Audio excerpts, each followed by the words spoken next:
से हमारा एक पंचायत से लेकर के प्रखंड तक पहचान है।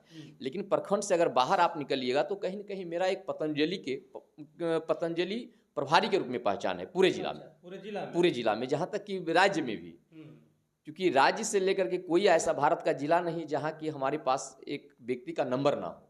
पूरे भारत की मैं बात मतलब सोच है कि हम स्कूल के द्वारा देश को सबल बनाएं, आयुर्वेद के द्वारा देश को सबल और स्वस्थ बनाएं। इस तरह का जो क्रियाकलाप है वो हम लोग को संदेश देते हैं और एक गुरु के चरण में जा कर के माने मोटिवेट भी होने की मौका मिलता है।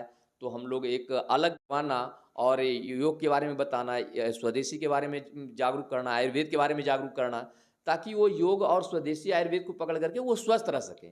कि लोगों का सेवा भाव करना, जिससे कि हम देखिए कहीं न कहीं हम पतंजलि से भी जुड़े हुए हैं। तो पतंजलि एज ए कोई राजनीतिक पार्टी नहीं है, न तो वहाँ से मुझे कोई आर्थिक लाभ मिलती है। यहाँ तक होती है कि आर्थिक लॉस का कहने का तात्पर्य मेरा ये हुआ कि अगर हम समय देते हैं तो समय से बढ़ करके कोई अर्थ नहीं है। तो समय अगर देते हैं तो हाँ मेरा अर्थ आर्थिक लॉस है, लेकिन फिर भी हम जन जन तक गांव-गांव में जा कर के लोगों को माने योग करवाना और योग के बारे में बताना, स्वदेशी के बारे में जागरूक करना, आयुर्वेद के बारे में जागरूक करना, ताकि वो योग और स्वदेशी आयुर्वेद को पकड़ करके वो स्वस्थ रह सके। यानी कि बाबा रामदेव से भी आप जुड़े हो? बिल्कुल बिल्कुल, अच्छी तरह से जुड़े हो। अभी आप जिला लेवल पे क्या है, बाबा रामदेव का कुछ उस तरह का? देखिए उनका एक 5 विंग है, जिसका एक हेड विंग है, सोशल वर्कर विंग है, वो उसका नाम है भारत स्वाभिमान न्यास।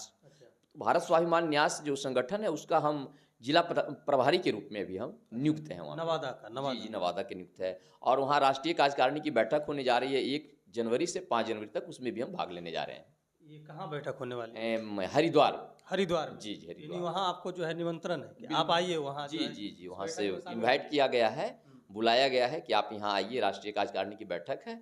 और वहाँ होता है कि योग, आयुर्वेद, स्वदेशी और स्वामी जी का जो भी मतलब सोच है कि हम स्कूल के द्वारा देश को सबल बनाएं, आयुर्वेद के द्वारा देश को सबल और स्वस्थ बनाएं। इस तरह का जो क्रियाकलाप है वो हम लोग को संदेश देते हैं और एक गुरु के चरण में जा कर के माने मोटिवेट भी होने की मौका मिलता है।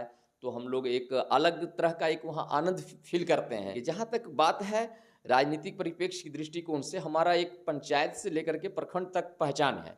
लेकिन प्रखंड से अगर बाहर आप निकलिएगा तो कहीं न कहीं मेरा एक पतंजलि प्रभारी के रूप में पहचान है पूरे जिला में। पूरे जिला में, जहाँ तक कि राज्य में भी। क्योंकि राज्य से लेकर के कोई ऐसा भारत का जिला नहीं जहाँ की हमारे पास एक व्यक्ति का नंबर ना हो। पूरे भारत की मैं बात करता हूँ। कहीं भी मैं जाऊँ, किसी जिला में जाऊँ तो मैं आदमी को जरूर ढूंढ लूंगा पतंजलि के द्वारा। एक मेरी एक ऐसी पहचान बन चुकी है, क्योंकि हम 2011 से लगातार हम पतंजलि में काम कर रहे हैं।